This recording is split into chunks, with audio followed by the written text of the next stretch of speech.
Limits तो rocks का आखिरी टाइप बचा था भैया। तो आज की वीडियो में हम लोग सेडिमेंट्री रॉक्स करने वाले हैं। तो कल की वीडियो में हम लोगों ने सेडिमेंट्री रॉक्स का इंट्रोडक्शन देख लिया था कि कैसे कैसे बनती थी।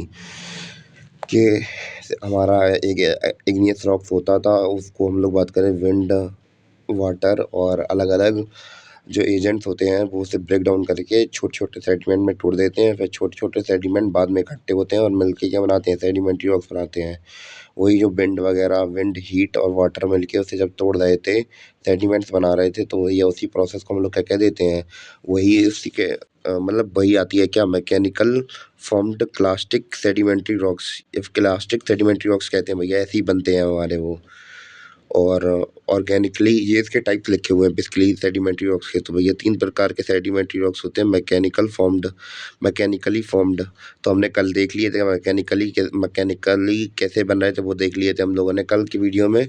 कि भैया जैसे कि विंड वगैरह के प्रेशर से वो सारे पहले सेडिमेंट टूटते हैं, फिर बाद में पानी की मदद से जुड़ जाते थे वो। तो वही सेडिमेंट्री रॉक्स। इसके एग्जाम्पल कौन कौन से हैं वो देख लेते हैं। शेल, लियस,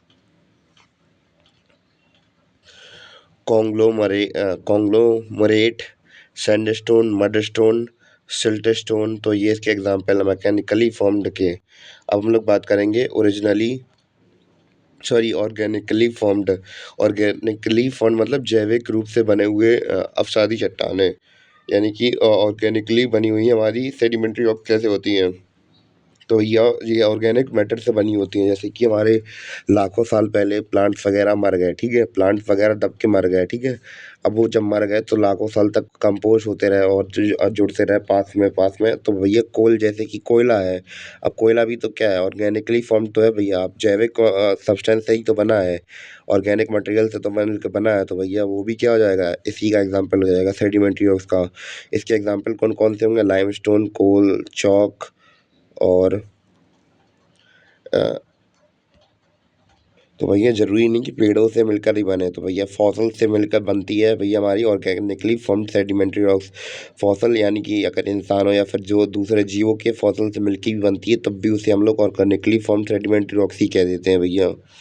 ज़रूरी नहीं पेड़ों की मदद से ही मिल के बने। क्लियर है इतना, कोई डाउट तो नहीं है इसमें।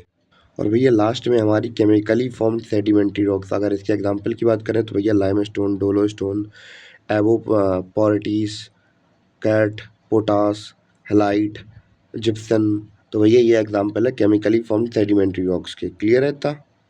तो भैया हमने इसके सेडिमेंट्री रॉक्स के टाइप पढ़ लिए। सबसे पहले मैकेनिकल फॉर्म देखे, क्लास्टिक सेडिमेंट्री रॉक्स देख लिए हमने।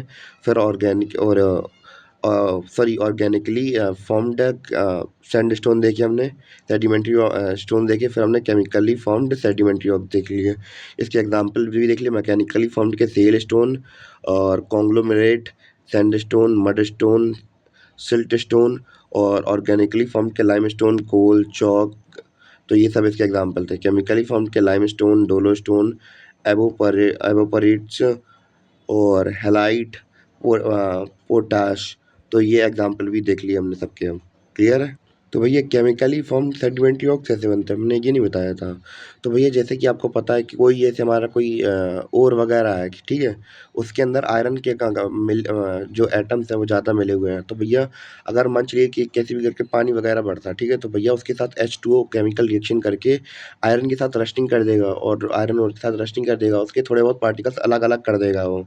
तो अलग अलग कर देगा तो भैया उसके बाद जो उसके जो पत्थर वगैरह थे या फिर एटम्स वगैरह थे भैया मिलके, तो भैया दूसरा पत्थर तो बना ही लेंगे। तो भैया ऐसे रॉक्स जो फॉर्म होते हैं वो भैया केमिकली फॉर्म्ड सेडिमेंट्री रॉक्स होते हैं। क्लियर। तो भैया मेटामॉर्फिक रॉक हम लोग अब हमारी नया टाइप आ चुका है। तो मेटामॉर्फिक रॉक बनती कैसे है, तो कोई पुरानी चट्टानें होती हैं तो उनके भैया इंटरनल या एक्सटर्नल स्ट्रक्चर के चेंज के आने की वजह से कोई नई चट्टानें बन जाती हैं। और नई चट्टानें जब बन गई तो भैया उन्हीं को क्या कह दिया, मेटामॉर्फिक रॉक कह दिया हम लोगों ने। यानी कि चेंज इन द फॉर्म, यानी कि उसके जो फॉर्म होती है उसकी चेंज में होने की वजह से ये चट्टानें बनती हैं। क्लियर। और कारण क्या होता है, टेम्परेचर पड़ता है, टेम्परेचर की वजह से भी चेंज हो जाती हैं, प्रेशर की वजह से भी चेंज हो जाती हैं। और जो मेटामॉर्फिक शब्द है ये सब निकला है किससे, मेटामॉर्फिज्म से, जिसका मतलब क्या होता है, चेंज इन फॉर्म, यानी कि रूप में परिवर्तन। तो समझ में आया क्या कैसे होता है मेटामॉर्फिज्म, कहाँ से लिया गया है वर्ड ये। तो भैया जैसे कि इसकी बनने की फॉर्मेशन मैंने बताई थी आपको पहले कि टेम्परेचर या फिर प्रेशर की वजह से जो उसका इंटरनल या एक्सटर्नल स्ट्रक्चर है वो चेंज हो जाता है, तो भैया पुरानी चट्टान नई चट्टान बन जाती है, तो इसी को मेटामॉर्फिक रॉक कह देते हैं। और यहाँ पर डेफिनेशन लिखी हुई भी है भैया, जब किसी चट्टान के में टेम्परेचर या फिर प्रेशर की वजह से रिक्रिस्टलाइजेशन या रीऑर्गेनाइजेशन हो तो उसी को मेटामॉर्फिज्म कहा जाता है। ऐसी नई चट्टानों को मेटामॉर्फिक रॉक कहा जाता है। तो क्लियर है, बेसिक सी डेफिनेशन है अपनी हुई। तो भैया हम लोग बात करेंगे अब मेटामॉर्फिज्म के द्वारा हम लोग बात करें कि दो अलग अलग तरीके से हमारे मेटामॉर्फिक रॉक तैयार होते हैं। एक तो हीट की वजह से, एक तो प्रेशर की वजह से। पहले हीट को समझ लेते हैं तो फिर बाद में प्रेशर को समझ लेंगे। तो भैया जैसे कि हमें पता है कि धरती की अगर स्ट्रक्चर की बात की जाए तो भैया ऊपर वाला धरती की 200 नीचे किलोमीटर तक जाते हैं, तो भैया इसे क्या बुलाते हैं, लिथोस्फीयर बुलाते हैं। तो भैया यहाँ पे हमारे सॉलिड स्टेट में पाए जाते हैं, जैसे पत्थर वगैरह। और इसके नीचे होता है 200 किलोमीटर और नीचे जाते हैं तो ये एस्थेनोस्फीयर होता है। तो यहाँ पे रेडियो एक्टिव एलिमेंट होते हैं जो कि दूसरे मिनरल्स या फिर रॉक्स को क्या कर देते हैं, मोल्टन फॉर्म में ला देते हैं। तो भैया यहाँ पे अगर पत्थर आप लोग देख रहे होंगे, ये वाले पत्थर थोड़े दूर हैं मैग्मा से, पर ये असर तो पहुँचा रहे हैं। तो भैया ये इनको रिक्रिस्टलाइन या फिर रीऑर्गेनाइज कर रहे हैं। तो इसकी वजह से जो थर्मल मेटामॉर्फिज्म है, इससे बनने वाले रॉक क्या कहलाते हैं, हमारे हीट की मदद से बन रहे हैं। तो भैया इन्हें क्या बोलते हैं, थर्मल मेटामॉर्फिज्म कहते हैं। तो भैया ऐसे रॉक तैयार हो रहे हैं, तो भैया ये हमारे मेटामॉर्फिक रॉक तैयार हो गए। तो भैया इनके इंटरनल या एक्सटर्नल स्ट्रक्चर चेंज हो जाते हैं और बन जाते हैं हमारे क्या, मेटामॉर्फिक रॉक बन जाते हैं हीट की मदद से। इतना क्लियर हुआ कि हीट की मदद से चेंज हो रहे हैं, तो कैसे कैसे चेंज हो रहे हैं, इनका रीऑर्गेनाइजेशन और रिक्रिस्टलाइजेशन हो जा रहा है हीट की मदद से। क्लियर है इतना। अब भैया मेटामॉर्फिक रॉक प्रेशर की मदद से कैसे बनेगा, हम लोग इसको भी देख लेते हैं। तो भैया दबाव की मदद से होता है, तो भैया इसे क्या बोलते हैं, डायनामिक मेटामॉर्फिज्म बोलते हैं। तो भैया जैसे कि आपको दिख रहा होगा, यहाँ पे हमारा कोई चट्टान है, ठीक है, उसके ऊपर इस लेयर की असर लग रहा है, ठीक है, तो ज़्यादा कुछ नहीं हो रहा होगा, रिफॉर्मेशन नहीं हो रहा होगा उसके अंदर। पर अगर हम लोग बात करें यहाँ पे के ऊपर, यहाँ के पत्थर की बात करें, तो भैया यहाँ पे पूरा पूरा पहाड़ खड़ा है, पूरा पूरा पहाड़ का लोड इसके ऊपर आ रहा है, तो भैया ये चेंज नहीं होगी। तो भैया इसके ऊपर जब आप लोगों ने यूट्यूब वगैरह पे हाइड्रोलिक प्रेस वगैरह देखी होगी, कैसे दबा देते हैं, तो भैया लोहा तक अपना आकार बदल लेता है। तो भैया यहाँ पे ये पत्थर का आकार नहीं बदलेगा, तो भैया इसका इंटरनल और एक्सटर्नल स्ट्रक्चर चूर चूर हो जाएगा। तो ये ऐसी रॉक्स जो प्रेशर की वजह से बनती है उसे क्या कह देते हैं, ये थोड़ी चपटी सी नहीं हो गई अब ये, तो इसलिए क्या कह दिया, इसे मेटामॉर्फिक रॉक कह दिया। क्लियर है इतना। तो कैसे हीट की मदद से बनती है, कैसे प्रेशर की मदद से बनती है, उम्मीद है कि आपको दोनों समझ में आ गए होंगे।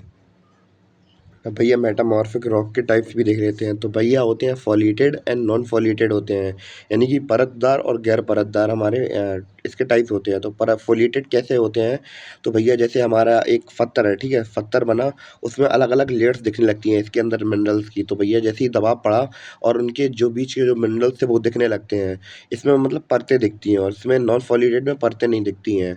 तो अगर इसके एग्जाम्पल की बात करिए तो भैया जेन्स, स्लेट, और इसके नॉन फॉलिएटेड एग्जाम्पल क्रिस्टाइल, मार्बल, तो इसके एग्जाम्पल है। और इसी के साथ हमारा जो चैप्टर आज का वो हो जाता है कंप्लीट, और उम्मीद है कि आपको चैप्टर समझ में आया हो काफ़ी हद तक।